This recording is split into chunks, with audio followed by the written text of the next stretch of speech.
Every now and then a flare goes up that shows you how daft our times have become. Occasionally, out of nowhere, something crystallizes the mess this country is in. Something that makes you despair.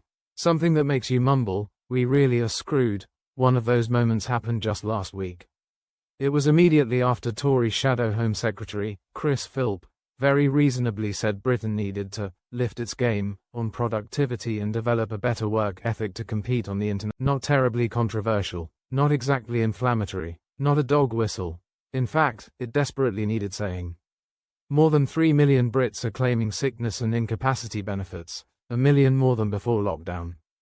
About 3,000 people a day are signed off work, mainly owing to mental health issues. By 2030 the taxpayer will have to fork out £100 million a year to pay for their benefits. That's the size of the education budget.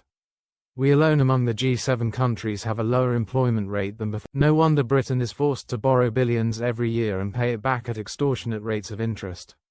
No wonder our growth rates hover at around zero and public sector productivity has been stagnant for 30 years, despite the internet revolution.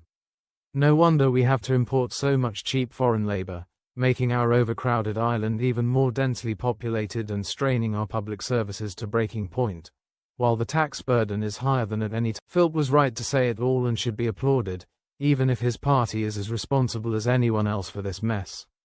It's about time we started getting the truth from our politicians, however uncomfortable, even if they should have done much more when in government. But did the country take his comments in that constructive manner? Did people listen? You're having a laugh. In fact, judging by the insane reaction, you'd have thought he'd suggested we all start drowning puppies and skinning